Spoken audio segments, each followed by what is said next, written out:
Next week, the conclave to elect the 267th Pope will begin meeting in Vatican City. Security has been beefed up to protect the thousands of spectators who will be waiting for the famous Habemus Papam to announce a new pope. Outside of their usual duties, the Swiss Guard will also be on the lookout for Jax Ulbrich, whom officials worry has the recipe for the famous white smoke due to an erroneously misplaced Vatican archival tablet. Welcome to the Moonstem Cast. I'm Jorden. Is that smoke white or gray? To my guys, I might be colorblind. Brian, how are you doing? Wow. Wow. Out of every way, shape, and form of a joke I thought you were going to make, that was not where I thought we were going to land. Well done. I have no words.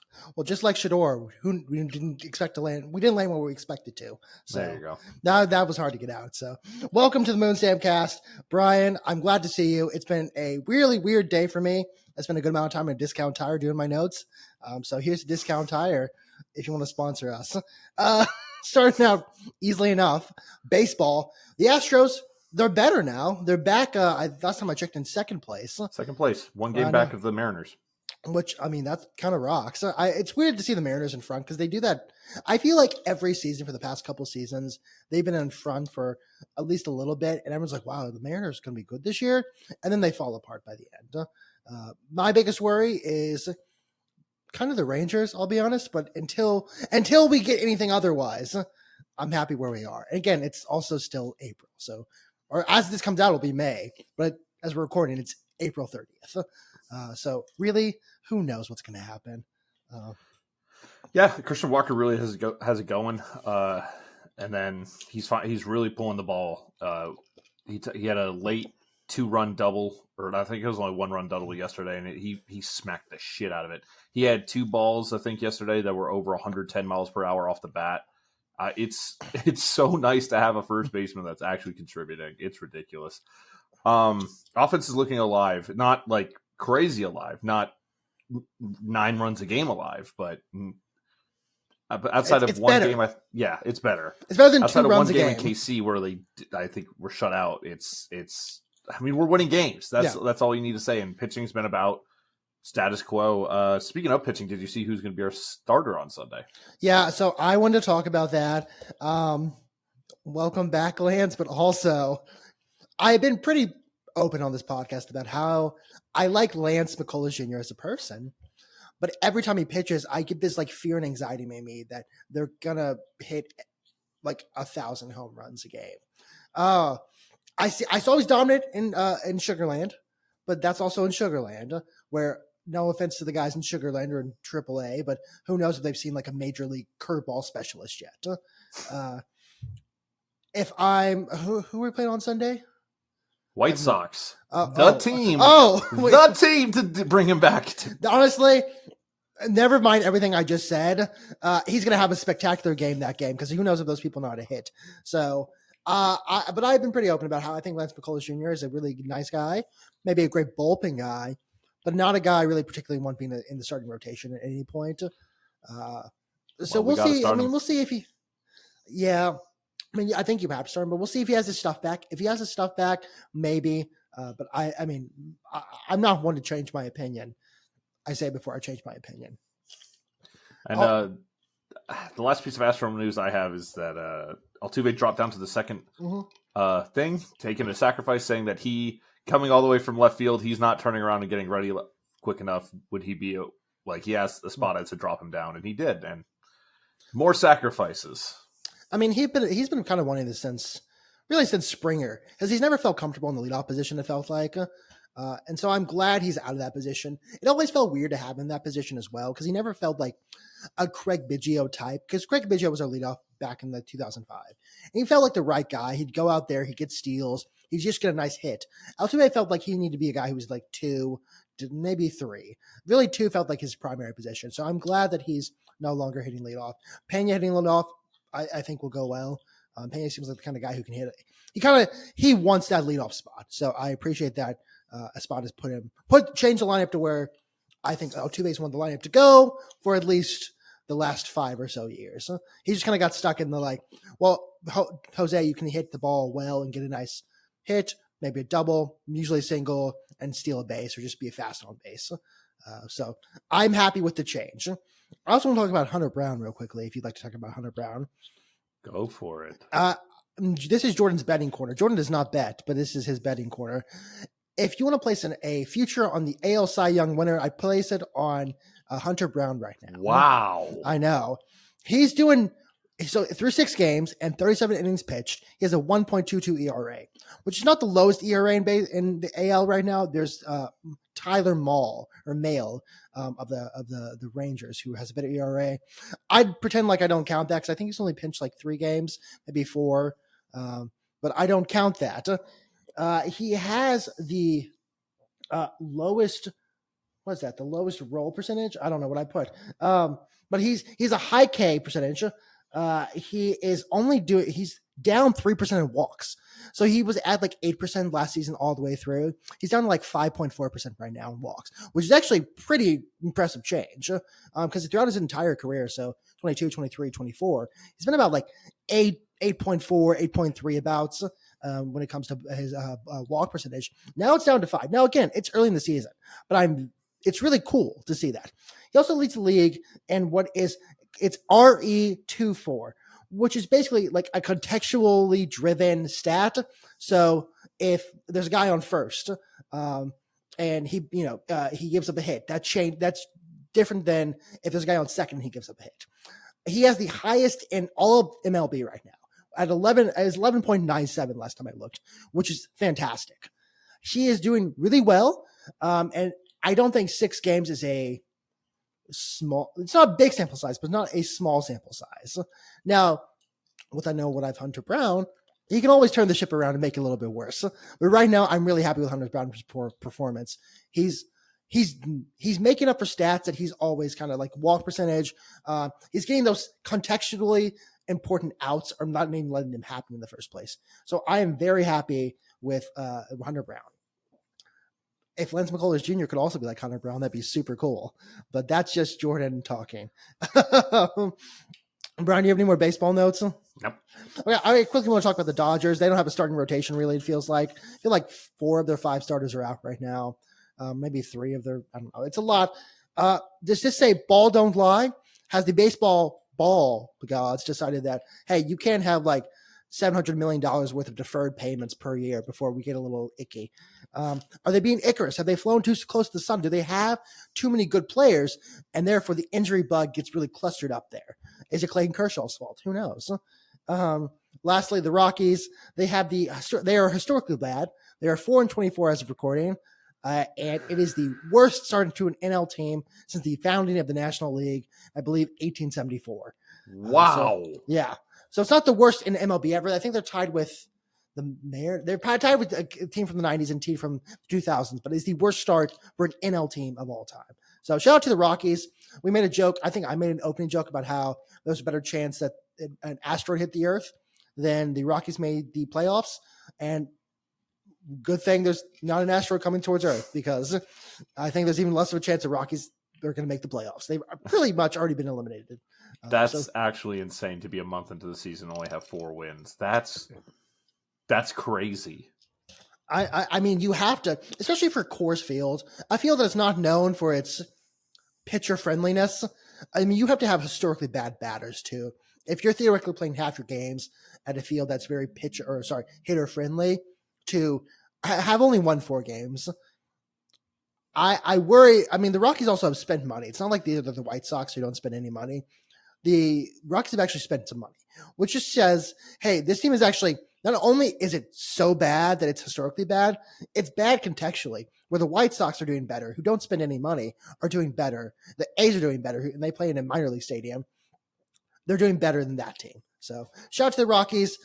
Start next season already. Honestly, just call up all your guys and get them some MLB points. That's crazy. Yeah. You know what is not crazy given history? The Rockets losing to the Warriors continually. Dude, we went through an entire rebuild, and this motherfucker is still there, kicking the ever-living shit out of us. I'm so tired of Steph Curry. 2015, 16, 17, 18, all that shit. Then our team explodes. We're not relevant anymore. We do an entire fucking rebuild, 3 years of like averaging 14 games wins a year. And this motherfucker is still there beating the shit out of us. It's not only Steph either. Draymond is still there beating people's ass. Like I'm so tired, Jordan. I'm so tired. And we have game 5 tonight, and there's a great chance we end up in a gentleman's sweep. And I'm just, I don't know what to do about Jalen Green, or feel, do anything about Jalen Green. He had one amazing game, and then he's just. What I wrote down is basically why always them, because in reality it is why always them. As you mentioned, we have gone through an entire the rebuilding process is meant to get past these sort of situations. I remember in 2022, we were like, this is the Warriors' last ride. Now, to be fair, the Warriors are not probably going to make it past the second round. I don't know. I would with love the way to they're say playing, that, who knows? The way fucking Steph Curry's playing right now, and the way Jimmy Butler, who is playing injured right now, is dude, and then I don't know, fucking broccoli head. That might be racist. No, I can cut that if you want, but yeah, I think that's just that's a hate for Gen Z. Is really what that is. Don't you have to cut it out of the podcast? No clip. No. But that fucker, that white dude with the fucking, I don't know what that hair is. I hate that man so much too. Oh, dude. Why did it have to be the fucking Warriors? It's like everyone goes to their team and I know this is not a weird thing to say, but like everyone goes to their team and gets better. They're made better by the fact that Curry is better than everyone else. That Draymond, I posted in our Discord, between our friends, where I was like, I honestly respect that Draymond at almost 40 years old is still just being an asshead. Like he's coming in, breaking up the huddle. He's coming in just trying to fight guys. He's graying on his beard. And then at the end, he goes up and gets that important rebound. That last 2-second rebound. I almost respect the fact that they just have to hate the Rockets. Like people say that, the Warriors of the 2010s hated the Cavaliers, the Warriors of the 2010s, they were so good they didn't have to hate. I genuinely think they hate the Rockets, and I don't know why, because the Rockets never beat them. And this series just proves Steph Curry has some sort of vendetta against Houston. I don't know if his father has a vendetta against Houston. I don't know if we did anything to Seth. But in some capacity, he will always come in and just be better than the team. He was just always better. And it's kind of crazy. It's like if the Bills don't ever win it, right? With Josh Allen, and 8 years from now, they decide, all right, Josh, you know what? You don't want to be part about this. You don't want to be 6 years from now. You don't want to be part of this organization anymore. I understand. We haven't gotten it done. Go. We're going to trade you to whoever the Brooklyn Nets equivalent is. Okay, be free. Bills do an entire rebuild. Go to the playoffs. And a 37-year-old Patrick Mahomes is like, oh, hey, I'm going to beat you again. Oh my God, he's supposed to be old. It's supposed to be over. They lost Klay Thompson. 2022 was supposed to be their last ride. It's supposed to be hey, and then Curry's going to get these points. He's going to have a great final kind of windfall of his career, and then he can retire and call it a day as the best shooter of all time. Draymond can go to anger management training or whatever. He's going to be an amazing TV personality, because whenever they get eliminated, he normally hops on Inside the NBA and TNT, and he does really, really well on there. That's why it's hard for me to hate Draymond. I hate Draymond in the confines of tip-off, and then 20 minutes after the game, because he's screaming into cameras and shit. But afterwards, he's such a good media personality that I don't hate him. Draymond the player, but I despise Draymond the player. Draymond the player as an opposing fan is one of the worst things to watch in the world, because it feels like he gets away with everything. Draymond, if I was a Warriors fan, is the best thing to ever happen to my team. I mean, maybe Steph Curry, but Steph Curry, absolutely, absolutely. That's a dumb. But you get what I'm saying in that he's up there. He's up there, and he's fucking up there. Well, and also the thing is, he just he will die on that court. Draymond Green goes, and there's something beautiful about that. He goes into every single game going, I'm going either to beat you or die trying. I mean, he puts his body on the line, and I have to respect that. It's just a fan of sport in general. Michael Jordan, after they won a championship, was asked, do you want Dennis Rodman back? And he said, I don't care about the dresses. I don't care about all this. That stuff don't bother me at all. Dennis Rodman is an amazing player. He gives 110%. He's going to be diving after balls, getting rebounds that he has no business getting. He's going to be a dog. He's going to be first in the scrums and all this stuff. That's Draymond is the equivalent of Dennis Rodman for Steph, as Dennis Rodman was to Michael Jordan. Mm-hmm. Not exactly the same player. I'm not saying that. Mm-hmm. I'm just saying like the fucking dog that he is just. It's insane. It's insane, and he's doing this. I think Draymond's 36. I mean, he's gray. Like his beard is gray now, which makes it even like not. He's 35, but still, he's kind of an old 35, if I have to say so. He's that old. In terms of like basketball, he's relatively old. In terms of like sport, he's relatively old. And he goes out there, he's just like, oh no, I'm going to kill you, and I don't care what happens to me because of it. And I have to respect that. And like, maybe it's some sort of like masochism in me to the point where like, I've watched the Rockets lose to this team so many times in the past 10 years that I no longer have like the ability to care when they lose to the Warriors. I almost watch them like with like enthusiasm. Like, yeah, Draymond, go out there and go kill somebody. I was rooting for them in 2022, by the way. Because I was like, it's the send-off. Yeah. It's the thanks for the service of what you did for this game of basketball. You had one of the greatest dynasties ever established across sports. Enjoy this ride into the sunset. Enjoy your one last ass-kicking, like, Boogie even came back. Boogie was back for that year as well. Like, it was the perfect send-off.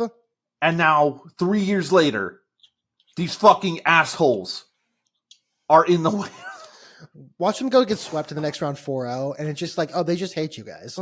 Yeah, I don't fucking know. I don't mean to disturb anything. I still seen one account say, one day the Warriors will suck and Rockets fans will be happy. No. Because we never beat them. Yeah, like at least this year was supposed to be like the year where everyone goes, okay, it's not the same Rockets team, but there are some ghosts of the past that have been killed. Like they're a ghost of the 2019 Western Conference Final. It was 2018. Was it 2018 or 2019? It was one of those 2 years. It was one of those 2 years. Both, but the Chris Paul for 2017. Oh, 18. 18. The 18 game. The ghost of like 2018 have been shaken off. Turns out the ghost actually never left. We're just being haunted still. This is like bided its fucking time. This is like an Egyptian god card situation where they say, we're in the shadow realm.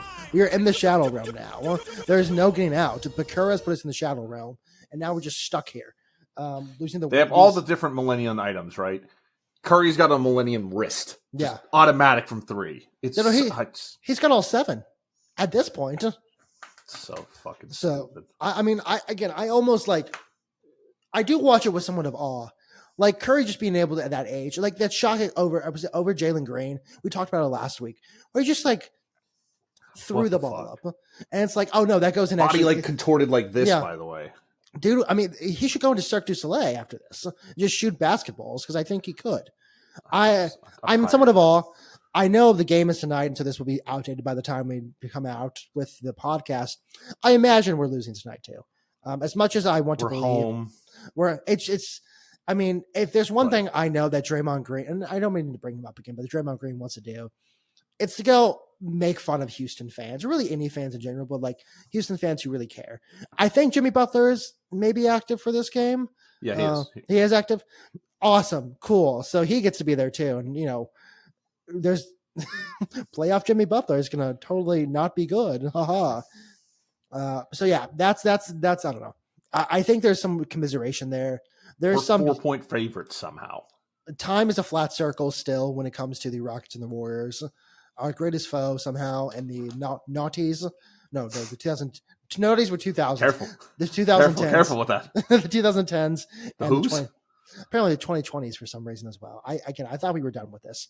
I thought we were, it was a story we could tell our children one day. Now it's like, oh no, Gen Alpha, you get to see this for yourselves. You're like 7 years old. So, moving on. I don't know if you have anything else on the Rockets. No, but I got another 3-1 team for you, and that's the Lakers. Oh, They're also playing tonight. This also might be outdated. You know what we've enjoyed about the Lakers so far, and the Lakers and the Wolves? Both teams have told the fans to suck their dick at some point. And I honestly love that. Luka, I think, said sucking my dick to a Minute Wolves fan.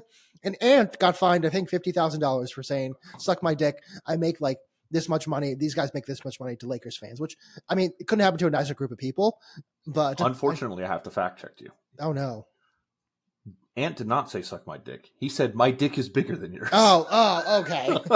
My bad. I'm sorry, Ant. Way more funny. I'm sorry, Anthony Edwards. I apologize for my I've done some misinformation online. But no, that's I do kind of love that. Like, we'll get to Giannis in a second. Giannis and Tyrese Haliburton's dad. But I do think it's hilarious when I have always said, and I think this is not a weird thing. This is things people said. Every year, the NBA player gets to fight one fan. I don't think you should get fined for talking shit to fans either, especially because they're going to talk shit to you. Especially if they started. If you just turn around and say "fuck you" to a random kid, yeah, sure. But like if a guy's chirping you and you just fire back something like that, I have a little what if scenario for you. Not what if scenario. Yeah. Who I'm cheering for in the Timberwolves and Lakers game will completely depend on how the Rockets and Warriors game go. Okay. If the Rockets win, I want the Lakers to win. If the Rockets lose, I need the Lakers to lose. Because you know what's going to look a lot better as a headline tomorrow and all through tonight is then, haha, Warriors still have Rockets number. It's LeBron James gets gentleman swept. Oh. I thought it's purely a distraction thing. It's purely like oh god, we're embarrassed, and then that happens, and everyone's like, oh, ha, this instead, and I'm like, Brian, alternative. Rockets lose tonight, and we can make fun of the media. But the thing is, you really can't. Like, it's hard to make fun of us because we got swept by not swept. We lost to the Warriors. The Warriors of Steph Curry and Draymond Green and Jimmy Butler, the kind of a big three, like a weird big three. The Lakers, though, if they come back and win, what's going to happen to Dallas? Oh my gosh, Luka goes into the second round. Oh, he comes back and think about that. Brian, you have to remember, you always have to be hating, always be hating. All right, ABH, always be hating. The Lakers to win the fucking championship now. I mean, I actually kind of wanted them to, not because I'm a Lakers fan, mostly because it would make me really happy to see Mavericks fans that sad. Because Nico might actually kill himself. I'm not gonna. I won't comment on that. He might actually do it. I don't think he'll never be allowed in HEB again, and that's okay. Their prices are a little too high these days, but maybe go to Trader Joe's or Aldi. We're big on the Trader Joe's frozen things, dude. I need to get more into it. Every time I get something from Trader Joe's that's frozen, it's great. Jasmine rice, orange chicken. Well, the problem is I'm an ingredients household. I'm an annoying person, Brian.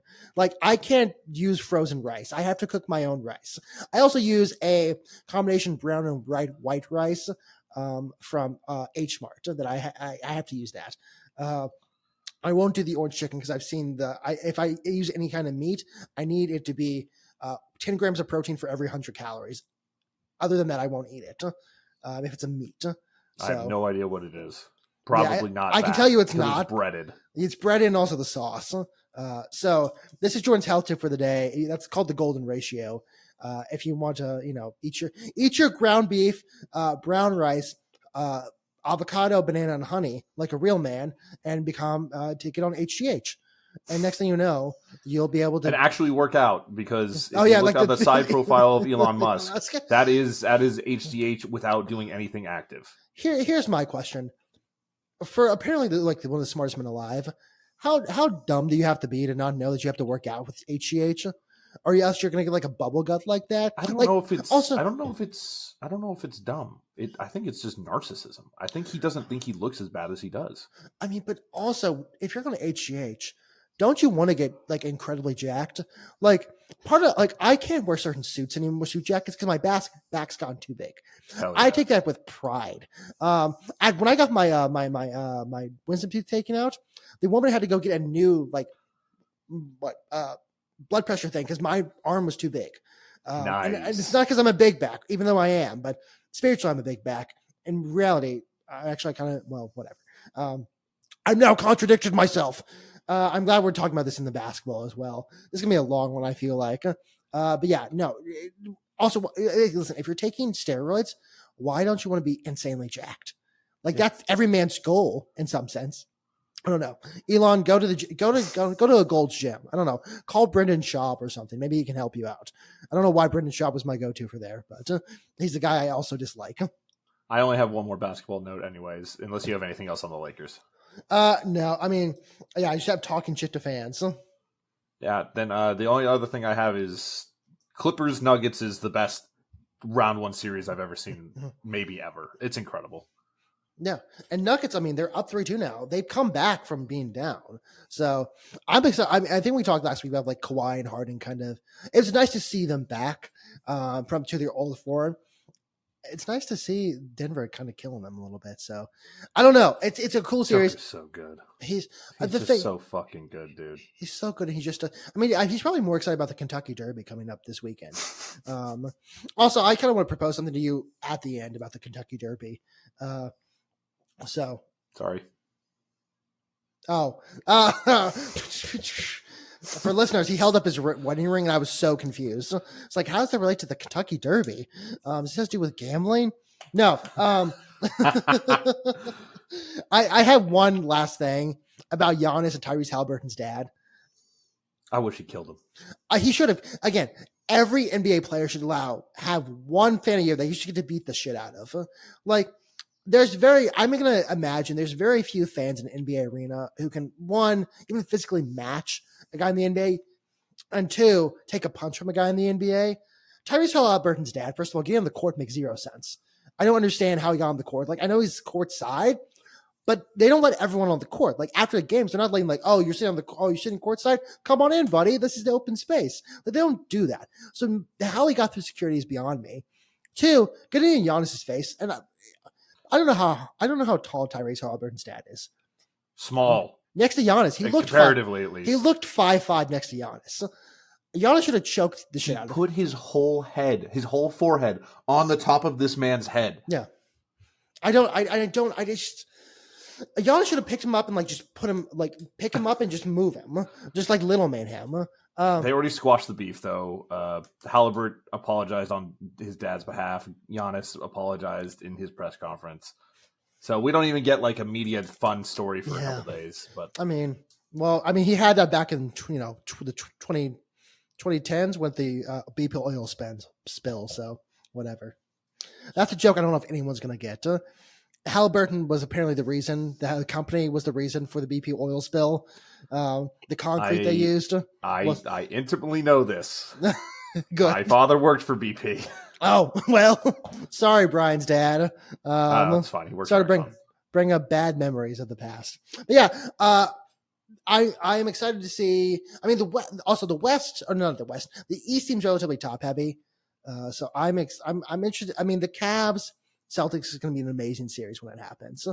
So I'm excited to see that. My God, that's the only East series. The Pacers aren't bad. The Pacers are going to give the Cavs some trouble, but I think it's going to be Cavs Boston for sure in the Western or Eastern Conference Final. I would say it's going to be OKC versus Clippers Warriors. Whoever comes out of that, just say OKC Warriors. Just say okay. Well, yeah. Actually, just say OKC Warriors to make us feel better right now. Let's if realistically, it's probably going to be OKC Denver, but in my mind, I'd very much like OKC Warriors to make us feel better. Quickly, I think the Pacers are going to win 2 games in that series. That's my prediction. That's not bad. I think 42 game 6. 42, yeah. All right, NHL, Brian, another playoffs. Oh, boy. Yeah, so I was going to come on here and talk about hey, the Maple Leafs are really kind of. I thought I was going to come on here tonight and talk about, hey, Maple Leafs move on to the next round. Really cool, great to see that. So not only did they look like shit that entire game, they played like shit that entire game. Austin Matthews after the game looked distraught, which is not good for a man who's I think 0-8 and must win games. Yeah, after the Four Nations final, he's now 0-8, which is really bad. I need to figure out, is there a worse record in sports all time. Maybe Chris Paul, honestly. That's the only other person I can think of who's comparable in this situation. And at least Chris Paul has the Chris Paul-ness of him to blame. I don't know. It was a horrible game to watch. Everyone on that team seems like they're trying to be a superstar. And the Ottawa Senators are just playing a trap in center ice, some mid ice. They're just playing a trap there and stopping them from being able to advance.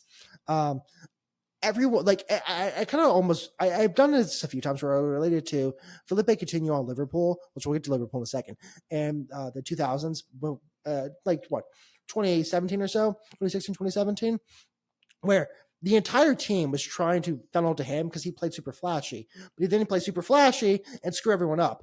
This time, the Maple Leafs are trying to play too flashy. They look bad. It sucked. This is how the season's gone as well. They have these streaks where they play 4 or 5 games where they just look spectacular. They look like the team to win the Stanley Cup.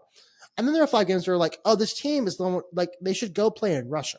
They're that bad. They're actually not a bad league. It's just not the NHL. They need to go play in Russia. They need to play overseas. I worry now as someone who, this is my first season watching. I have been told the Maple Leafs are the Dallas Cowboys. I've also been told it's Stanley Cup or bust. Not Stanley Cup finals. It's Stanley Cup win or bust.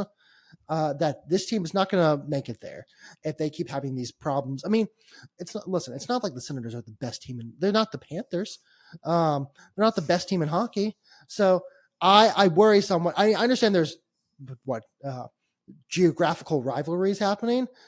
It's like maybe us versus Dallas, where maybe Dallas will put up a fight but not win. I'm just not happy with the Maple Leafs. I thought I was going to come on here to be cool, second round, easy. After last week, where there was one great game, I think we won 6-2, and then 2 overtime games we won. It's still overtime, but still a win. And I figured, we can let them have one. Now they're coming back, so we have a series on our hands up in Canada. Don't like it.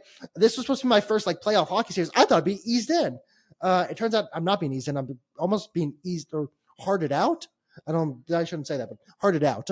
So, Brian, you're not doing much better over there either. No, we're down 3-2 to Dallas, and we got the shit kicked out of us last game.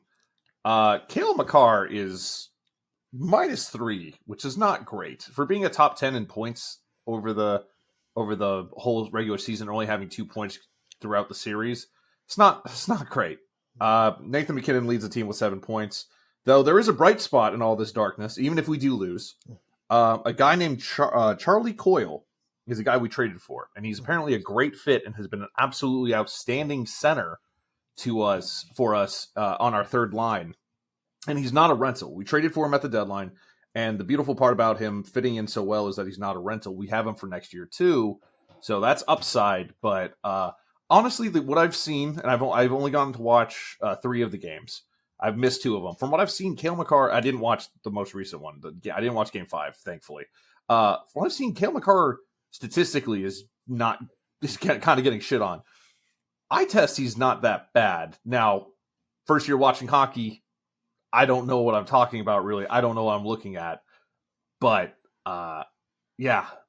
we got to figure it out. We got Game 6 tomorrow, or a day, if you're listening to this, day of. Outlook bleak. The whole Ryan Whitney prediction of Avalanche versus Maple Leafs in the final is looking grim. Looking real bad right now, Ryan. I do have a question, though. Reffing in the playoffs seems kind of shitty. I don't know if that is the correct take. I've seen I think the Capitals got a $25,000 fine because of some cross checks. There were no cross. I think there were 3 or 4 cross checks not called that were pretty bad. There's the Ekblad, and the Hagel hit, which also I think he got a fine as well. He got suspended for 3 games for that. But it wasn't called during the game. And then I think Kachuk, I don't know which Kachuk brother. One of the Kachuk brothers also kind of went crazy. I've also read up, apparently people think the Panthers get a lot of preferential treatment from the NHL. Don't know if that's true. So let me know, please. Is reffing actually do they just let a lot of things go in the playoffs in hopes that, hey, we're going to have tough physical hockey? Or is they just doing bad right now? Am I missing something? So that's my question. I need to know about the reffing situation. All right, Brian, I'm going to quickly talk about Liverpool. Liverpool won the Premier League this past. Congratulations! It's awesome. It's so cool to see. It's not as cathartic as the 2020 win, because the 2020 win was backed by, was it 2 or 3 years? I mean, it was losing by 1 to 3 points to Man City. It was just over and over, and they were just this much better. I mean, it felt like you could never beat that hill. And so 2020, with COVID coming in, I mean, the thing with the 2019-2020 season, I literally by December, I think everyone's like, oh, Liverpool's going to win the league. So the March stoppage wasn't anything to be like, oh my gosh, it's really changed the outcome. It was the earliest, technically the earliest like game winning of all time in 2020. Nice. This was a beautiful win though. It was at home, which not only had 2020 not been at home, it also hadn't been around people. It was a beautiful win. It was, I think, was it 5-2 at the end there, where everyone just got involved. Salah looked wonderful. Trent got involved, I believe. It was a nice, happy way to say, hey, this is the way we are crowning ourselves Premier League champions against Tottenham, which our friend Tessa, I should have asked for a comment, but before the game, she was like, oh yeah, you guys are going to win this. And I was like, no, I don't know, Tessa. And she's like, shut the fuck up and just know you're going to win this. And then we won 5-2. Or it was 5-1. Yes. How many regular season games are left? Is it 34? I think there are 4 left. So there are 38 games the Premier League season. I believe there are 4 left, which okay. This is relatively early, but it's not like crazy early. So I loved Arne Slot at the end, paying homage to the Jurgen Klopp chant that Jurgen Klopp had created for Arne Slot last year. And I talked about this already in the podcast this year. This doesn't happen without Jurgen Klopp leaving Liverpool in the position he left it in. He wanted to leave earlier. He didn't leave as early as he needed to, or wanted to, in hopes to create a team where the next manager who comes in, has something behind it. Not only did he leave something for Arne Slot is also taking the team like, I don't know, a fish to water, or like a coin to a slot. It has been wonderful so far to see the team. It's like, it's not as jovial, I feel like, as last time, like, where I'm like, oh yes, like I went outside and cried last time. This time I felt like a sense of like, this is it was a more peaceful win. And it is wonderful to see. I am very happy. I cannot wait to see Arsenal have to give us a guard of honor. That's going to be so cool, because I don't like Arsenal at all. It felt beautiful. Also, fuck Peacock. Fuck NBC, kind of.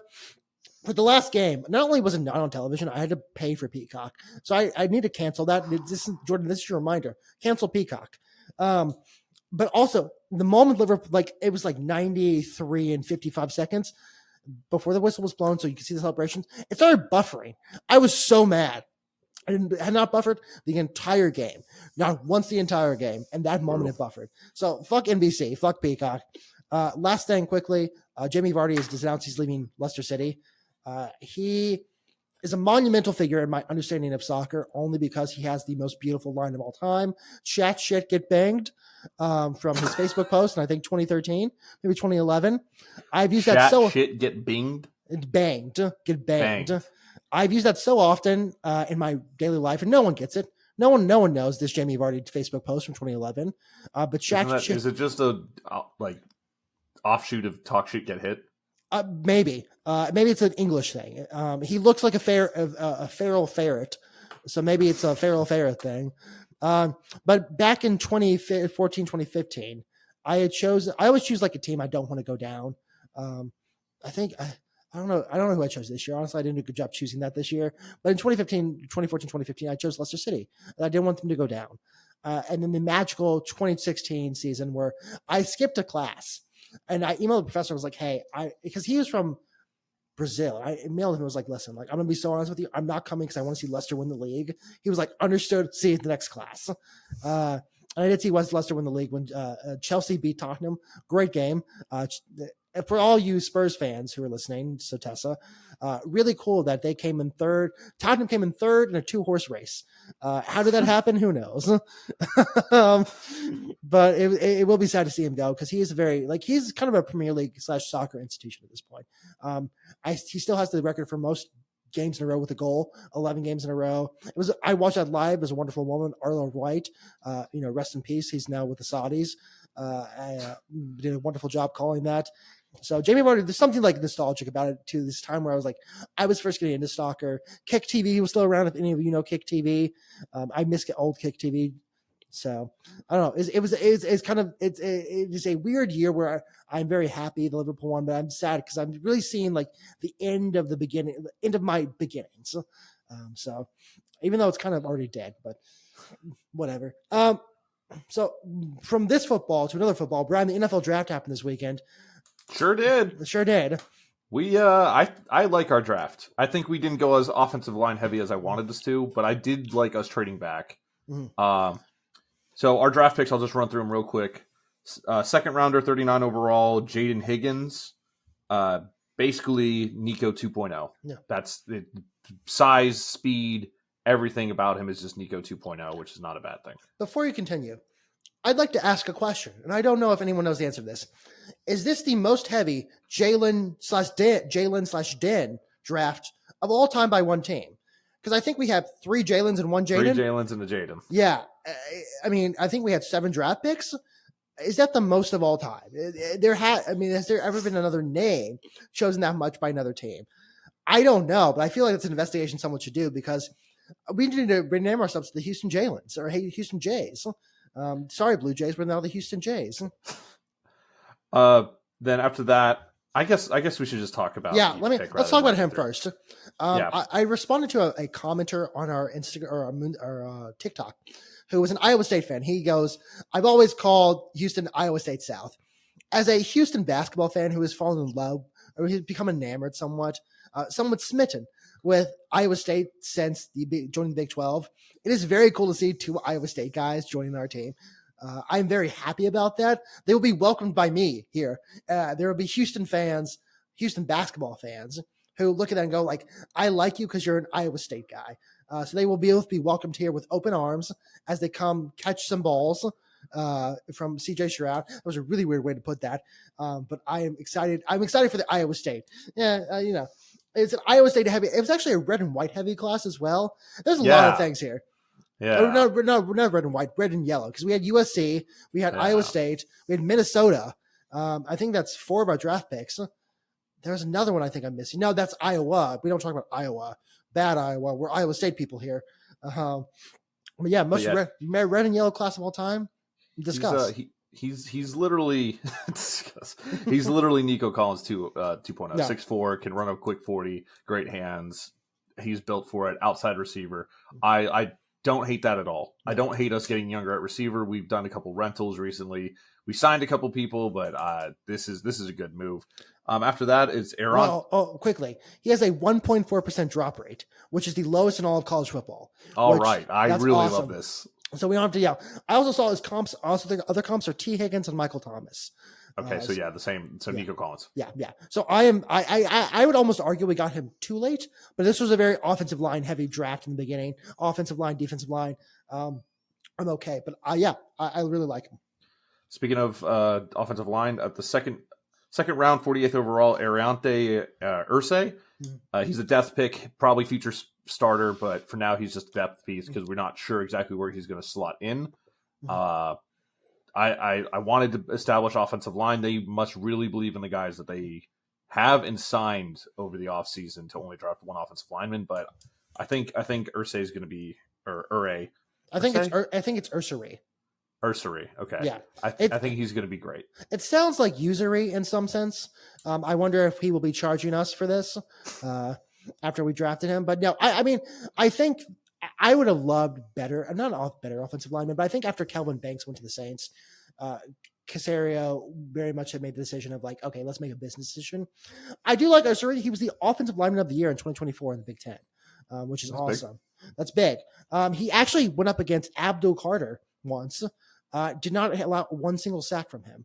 I think there were 11 snaps. I don't know, but he's allowed 1 sack and 1 QB hit and 398 pass blocking snaps, which is pretty impressive. So I actually don't think he's a depth pick. I wouldn't be surprised if he starts on day 1. The opening game. The only reason why is they may want to develop him. They may want him to get him acclimated into the system. But I'm glad we did something early with offensive line. There was a draft I saw where it's like traits. It was like one axis was traits and one axis was production. And the Texans went more trait heavy than production heavy. Now, the thing with that graph is that if you pick a lot of QBs, you actually get more production technically. So we only picked one QB in Graham Carter, which we'll get to in a second. Graham Mertz. Graham Mertz. Why do I think Graham Carter? Who's Graham Carter? I don't know. Discuss. I don't know why that's my joke right now, but I do like Ursary a lot. I do think that. I mean, I know he has some like questions. He's a little questions there and there, but I do think if training camp goes well enough, he could start day one. He's a good. We also needed a tackle. That's something we talked about. We needed a tackle. Well, yeah, it makes it sound like Blake Fisher's going to be playing inside because Blake Fisher was a tackle, but with Tyrese Howard moving over to left tackle, assumed. I thought we were going to put Blake Fisher at right tackle, so we would go interior. But no, it looks like we might be leaving Blake. I wouldn't hate Blake Fisher at left guard with him and Titus on that side. That'd be great, and then have the rookie at right tackle would work a lot. In my opinion, would work really well. After that, third round, 79th overall pick, Jalen Knoll, our first Jalen. He's a speedy 4.4 receiver. Wait, he's a 4.4 4.40, yeah. We have the Oompa Loompa playing on the field. First one in the NFL. Sub 4.40. With Tank Dell missing the entire season, we needed someone quick. Yeah. And we'll see what they've got, man. He's got, he's played alongside Jorden. So it's, I don't know. I would like to say chemistry, but I don't know how much that matters between receivers. He was like 84th percentile in man coverage in college football this past season. He is the perfect slot receiver for us. So if he ever gets that, I don't know if he's going to get it to start. I know he's also a big special teams guy.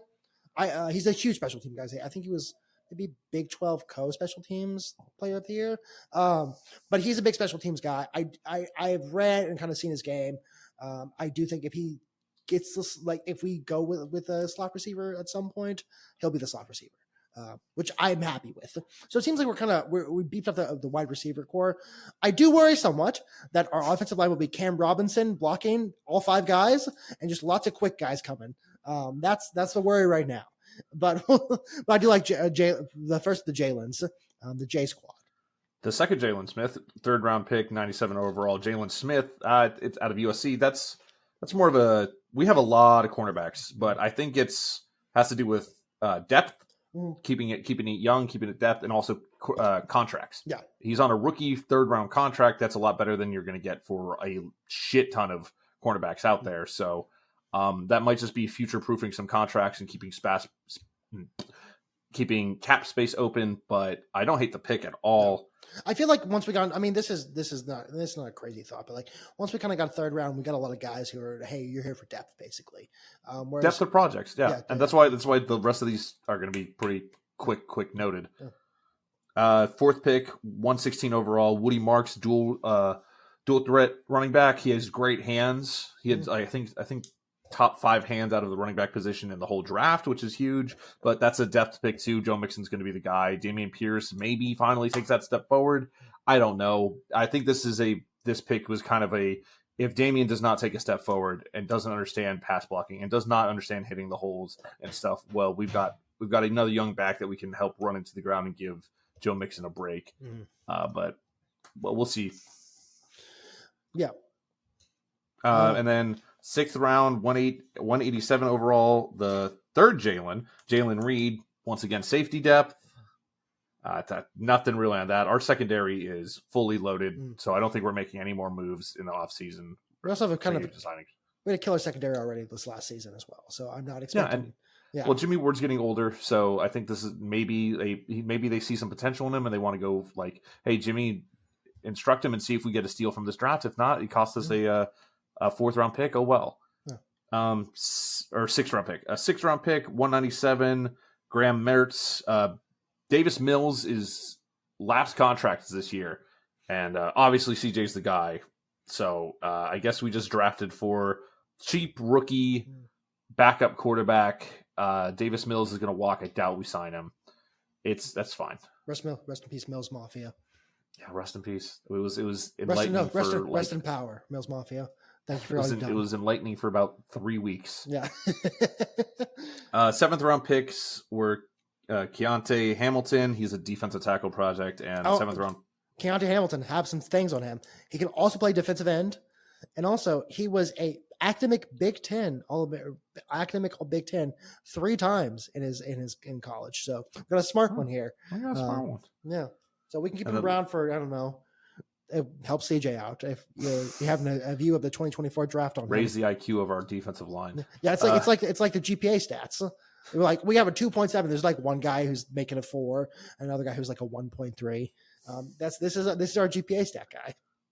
And then our last pick was Luke Lackey out of Iowa. Tight end project. We have a fucking stacked tight end room. I don't really understand the pick, but it's a 7th round pick, so I don't give a shit. I mean, he's kind of he has a name, so it was cool to pick him up. I just don't. I mean, if he makes it past training camp, I'll be surprised. Huh? Yeah. Besides that, the big story is I'm fucking tired of hearing about Sanders, and I'm glad that he finally got picked. But also, holy shit, ESPN, get his cock out of your mouth. You gave Cam Ward the least amount of attention for a first overall pick, maybe ever of all time, because you were so worried about Shedeur Sanders, and then he fell for 5 rounds, and that makes me laugh at you, and you look like a shitty company for doing that. Mel Kiper, I think, almost had a panic attack on. He did have a panic attack. He was crying. I mean, Rhys Davis, a guy who is relatively, I mean, he's a good newscaster, he's not offensive in any way. He had to step out of line and be like, shut the fuck up. Like, calm down, Mel Kiper. I have some thoughts on the entire situation. I don't want to get too much into it just because everyone's talking about it to death at this point. This should have been expected. Shedeur was never there's one guy I followed named First Round Mock who thought Shedeur was an undrafted guy. I never thought he was undrafted. He should have. I always thought he was a day 2 guy. If you kind of look at, he's closer to the truth, though. Yeah, I think everyone thought he was a day 2 guy. What happened was this draft turned into a lot of offensive line and then defensive line, and like guys scattered in between. But there's a truth in here that like I don't think people talk about is that quarterbacks will always move up the draft board, or at least like mid-range quarterbacks always move up the draft board during the draft process if they take it seriously. Jackson Dart took it seriously. Jackson Dart interviewed with people. I think he talked to Dable, and Dable loved him. Jalen Milroe had this wonderful talk where they ask him, what are your weaknesses? He says his weaknesses, and they go, why are you telling us this? And he says wonderfully, I'm not going to insult your intelligence and pretend like you're not watching tape. Like, I'm not going to pretend like you don't know my weaknesses already. I'm here to get better. Shedeur Sanders apparently took FaceTime. I've seen like many different things, like took FaceTime calls, all that. But there's that famous one I think Colin Cowherd talked about, where he was like, well, maybe I'm not for you. After they pointed out like an issue with his game. He's like, maybe I'm not for you. Why would you ever say that? Wild. Well, I mean, that's insane. That's an insane thing. Like, and the thing is, there are only, there were like 5 teams realistically who needed a quarterback. Like, actually needed a quarterback. Because the Texans didn't need a quarterback. We drafted a quarterback in round 7 or round 5 or 6. If you're going to go to one of those teams and say that guy's going to go tell every other team. Like, it's not like this is a big open circle. This is a closed business relatively. There are 32 head coaches. There are 32 OCs. They're going to talk to each other. They know each other. If you go in their interview and you go like, I'm not for you if you're going to criticize me, I'm calling my buddy and saying, like, don't talk to this guy ever. Like, don't even try. This interview process broke it. Like, the entire process. He didn't go to the combine. He didn't work out. He has weaknesses. He got sacked the most in college football, I think, last year, over the last 2 years. Maybe, I don't know. There's some stat. He never explained that. He never showed how he was going to get better. It's accountability problems, too. Yes. And I think I had said this, and I don't know if this is right. If you have 2 Heisman candidates on your team, do you have one at all? And he was never able to get over the fact that, like, he had Travis Hunter on his team. There are questions about his ability to throw long balls. There's a question about, like, does he throw only short balls? I'll take it to that in a second about with Caleb Williams. He never was able to overcome this stuff. And now we're in the situation where it feels like he actually came to his natural position. If not even above his natural position, just the way he took everything. He is not Andrew Luck. This should be our litmus test for everything forever. Andrew Luck is the only guy I think could easily go into the draft and be like, I don't care. I'm not going to talk to you guys. Because the hype around him was so real. We had a whole industry for tanking to get at the guy. Also, there was a guy in our comments, and I'm not going to call him out, but I would say this on the podcast. He said T-Law would have been taken above Andrew Luck. Jacksonville fans are literally insane. Oh yeah. No, I mean it's the Florida water's gotten to their brains. There's brainy amoeba in there. They're already from Florida, so their brainy amoeba is in there already. That was the dumbest comment I've ever heard in my life. But all this to say, Shedeur Sanders, there's a lot has been said, a lot has been wrong. He felt it was basically his natural position with the questions he had, and the fact he didn't take this seriously at all. Speaking of Shedeur as well, talking about Jax Ulbrich. Now, we talked a little bit earlier about NBA players should be able to find one fan a year. Okay. I have come up with a solution to the Jax Ulbrich because the Falcons got fined $250,000, which if I'm the Falcons, I'm like, well, fuck 50. Why fuck 50? If I'm Jay Ulbrich, I'm like, why am I getting fined $100,000? I'm not like, this is not Pete Hesgeth adding a journalist to the Signal group chat. I'm just the head coach who like left an iPad open, apparently. He should be invited to Browns training camp. And this is a new thing. Every football player once a year is allowed to do this to a fan. And they should run the Oklahoma drill and see what happens. Jax Ulbrich versus Shedeur Sanders, Oklahoma drill, Cleveland, Ohio. See you this summer. He is a D3 football player. Yeah, but he's a D3 football player. Yeah, he's a D3 football player. But I'm saying it's not like he's just a fucking nothing. No, nothing. But I'm also, I don't know what Shedeur Sanders' workout ability is. But if you're playing professional football, I'm going to imagine you can give a hit pretty well, even if you are a quarterback. I'd like to imagine that. And also, quickly, I thought of this as well.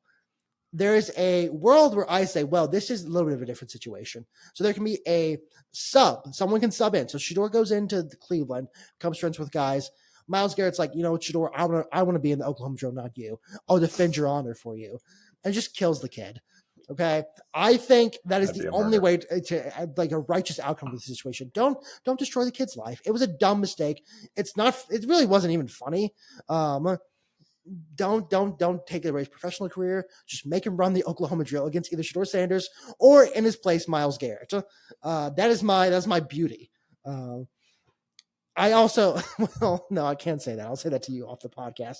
It involves Deshaun Watson, my other punishment. Oh no! I'm not going to say that. Also, have we talked about that quarterback room? Have we mentioned what that quarterback room is? So, would you like me to name every quarterback in that room real quickly?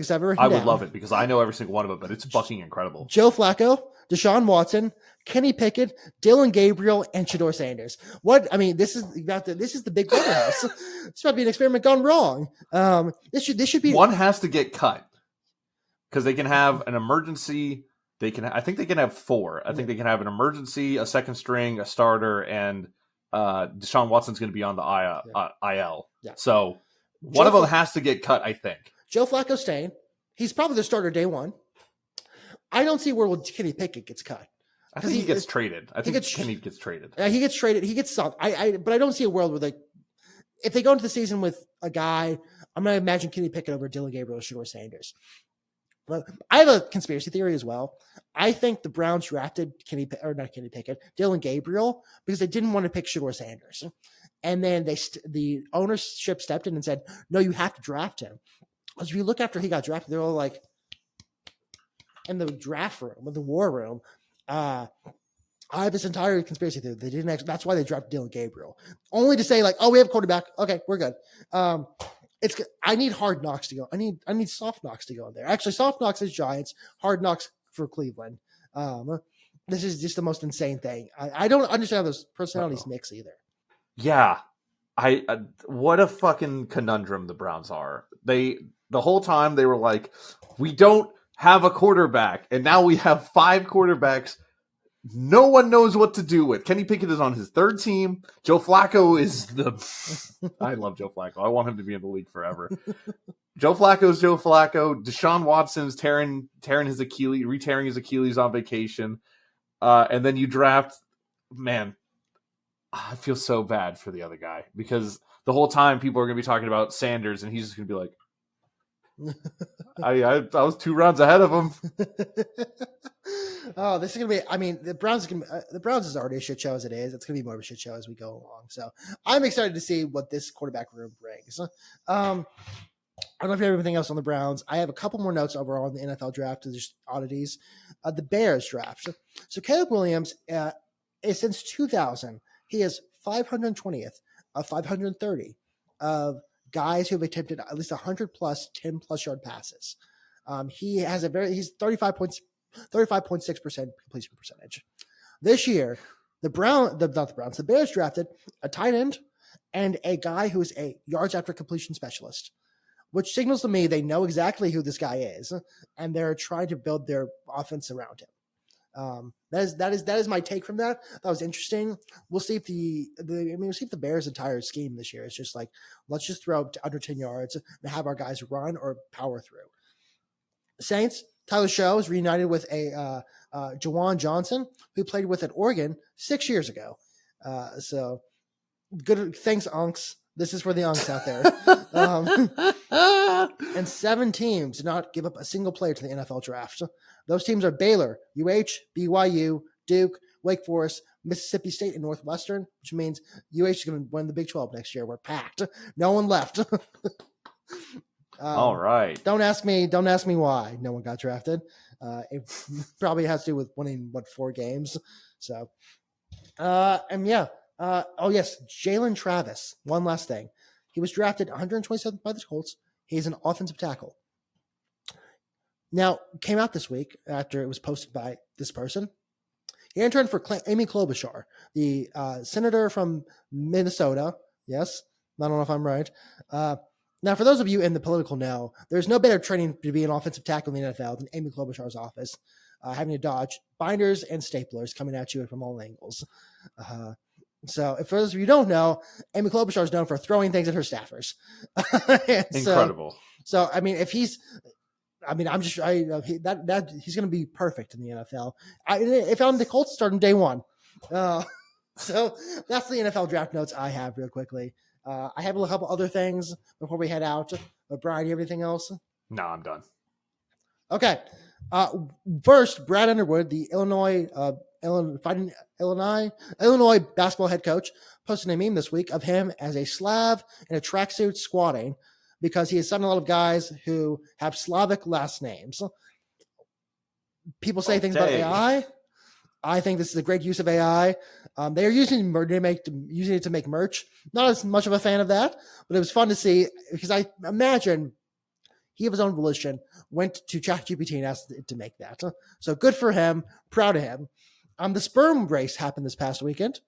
There were allegations that they were not actually showing sperm on the screen because the sperm was not moving like sperm and it looked like cartoon sperm. So if there's no integrity in the sperm race, then what is there integrity in at this point? I say nothing. Last, the 100 men versus 1 gorilla question that's been going around Twitter. I have thoughts on this. Go ahead. I think people are power scaling gorillas way too much. I agree. I think people are underpowering 100 people. It's if you're saying 100 people one at a time going in, done. 100 people there's gonna be casualties. Oh yeah, there's gonna be death. We're losing Dylan. We're losing Dylan, a couple other guys along the way who are gonna get their limbs torn apart by the gorilla, probably silverback. But if we're going in as a group together, I mean, humans adapted to be able to hunt mammoths. Now we don't have spears this time, but if we can't take on 1 gorilla, then what are we? Okay, maybe we deserve to get swept away. Maybe we deserve to lose to the mushrooms, like The Last of Us. If we can't beat 1 gorilla. I think we're underestimating ourselves. Now, I want nothing to do with being in that 100. No. I'll be the guy hunter who's just standing in the back and be like, good job, guys. I don't ever expect to have to go face the gorilla myself. I do. Now, this is a random drawing from the just a draft. I think there may be questions within the fitness of Americans. I would worry some. I think we'd have to go on a Ozempic diet beforehand, hopefully. But the weight might actually help. If we get a bunch of fat Americans on it and we have 20 bodies stacked on the gorilla, even if they're I don't know, actually. No, I mean, they could suffocate it, but we'd lose a couple guys along the way as well. I don't care. I want that gorilla dead. Here's I know we're a progressive society. We progress more as a society since then. But the ancient Romans would have tried this out in the Colosseum just to see what would happen. And I don't mean to say we should try, but I would like to see this in action. What was that Spike TV show about warrior versus warrior or something like that? I don't know if you know what I'm talking about. I know exactly what you're talking about. Yeah, I know exactly what you're talking about. Let's bring that back for one guy or 100 men versus one gorilla. And it has to be a random drawing. We have to have like the average American weight and height. Otherwise, what's the point? Then, like, if we throw Shaq in there, he's gonna destroy that guy. Well, maybe not with his maybe prime Shaq in there. You know, you throw like Ronnie Coleman, prime Ronnie Trent Coleman Williams. in there. Throw him in big there. tackle for the 49ers. Yeah. Oh yes. Yeah. No, I was thinking real quickly. I was like, here's another question, Brian. You brought up with that. Could an offensive lineman, like a good offensive lineman, beat a gorilla in pushing? No, absolutely. I say no, but I don't think does the gorilla have the footwork for it? That's the real question. Now, they have the upper body. The second question is, does the human get to wear cleats? I think if the gorilla's barefoot, you have to be barefoot. But that's their natural state. The natural state of a lineman is with cleats. I still say no. Any one-on-one matchup is a no. I don't disagree. I do think the gorilla may have worse footwork. Now, that's why you draft them in the 7th round. That's why gorillas go in the 7th round. He's a project. He's a project. But no, I that brings up I knew who Jordan Williams is. I was thinking real quickly of, could a lineman could a sumo wrestler outpush a gorilla? These are the questions we need. That's why we need to bring the Coliseum back, Brian. It answers these questions for us. All right. You get one guy in a room just going like, whoa, what if I'm down for Bloodsport being back. All right, I'm down. Only to prove these hypotheticals right or wrong. Otherwise, obviously unethical, but this is just for funsies. Again, discuss. Okay, last thing on my mind. I believe the Kentucky Derby is this weekend, Brian. It is. I almost want to choose a Kentucky. Almost want to bet on a Kentucky Derby horse, but not one of the good ones.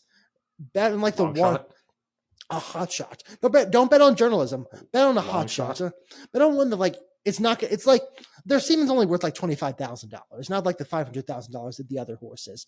I almost want to. I want us to choose one, not because I'm going to watch the Kentucky Derby, more because I think it'd be funny to choose one by their name. I almost thought doing a wheel again, but I don't know. I don't know what any of this means. I clicked on the it's win place show. Oh, there's something with odds. I don't really understand what odds are. These are today's races. Okay, so we would have to. Okay, I don't fucking. Okay. I don't know anything about horses. You know what? I'm choosing one. I'm choosing Tiztastic. Tiztastic is mine. Tiztastic. Tiztastic. It sounds like Titastic, which aren't we all?